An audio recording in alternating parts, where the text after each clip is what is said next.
చిరంజీవి గారు హీరోగా కోడి రామకృష్ణదారి డైరెక్షన్ లో వచ్చిన సోషియో ఫాంటసీ మూవీ అంజి.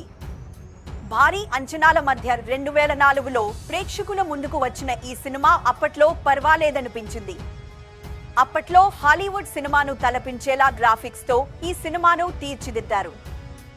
దాదాపు 5 ఏళ్లకు పైగా షూటింగ్ జరుపుకుంది ఈ చిత్రం. నిజానికి ఈ సినిమాకు పనిచేసిన వారందరినీ మెచ్చుకోవలసిందే. ముఖ్యంగా ఈ సినిమా క్రెడిట్ మొత్తం నిర్మాతకు దక్కుతుంది. ఎందుకంటే అమ్మూరు సినిమా తర్వాత శ్యామ్ ప్రసాద్ రెడ్డి గారికి చిరంజీవి డేట్స్ ఇచ్చారు. సాధారణంగా చిరంజీవి లాంటి స్టార్ కాల్ షీట్స్ దొరికితే ఎవరైనా కమర్షియల్ సినిమా చేయాలని అనుకుంటారు. కానీ ఆయనతో గ్రాఫిక్స్ తో సినిమా చేయాలని శ్యామ్ ప్రసాద్ రెడ్డి గారు కమిట్ అయ్యారు. ఇదే విషయాన్ని కోడి రామకృష్ణ గారికి చెప్పారు. అయ్యో, చిరంజీవి గారితో గ్రాఫిక్స్ సినిమా ఎందుకండి, ఆయనకు సరిపోయే కమర్షియల్ స్టోరీ నా దగ్గర ఉంది, పైగా డ్యూయల్ రోల్, ఆ స్టోరీ చేద్దామని కోడి రామకృష్ణ గారు చెప్పినా శ్యామ్ ప్రసాద్ రెడ్డి గారు ఒప్పుకోలేదు.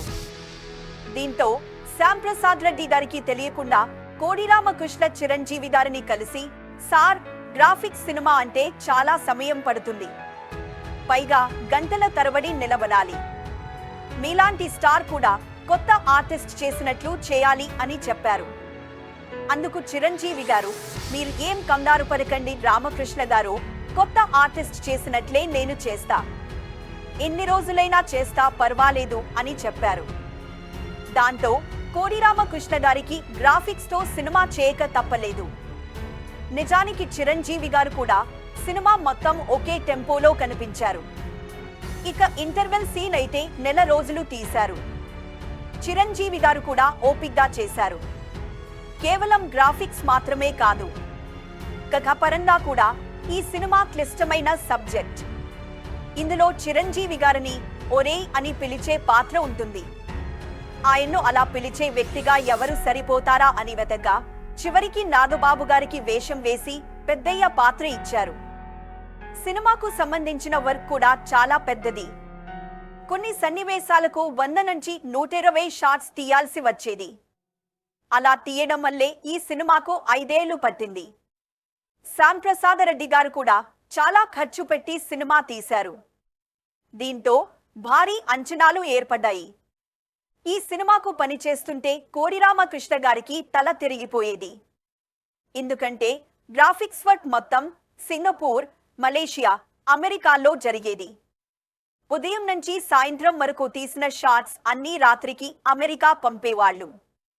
మరుసటి రోజు ఆ డిస్క్లోని షాట్స్ వాళ్లు తీసుకుని మళ్లీ అదే రోజు, ముందు రోజు గ్రాఫిక్స్ పూర్తి చేసిన డిస్క్లను ఇక్కడికి పంపేవాళ్లు. అంజి సినిమా రిలీజ్ సమయంలో చిరంజీవి అభిమానులకు ఈ సినిమా మీద భారీగానే అంచనాలు ఉండేవి.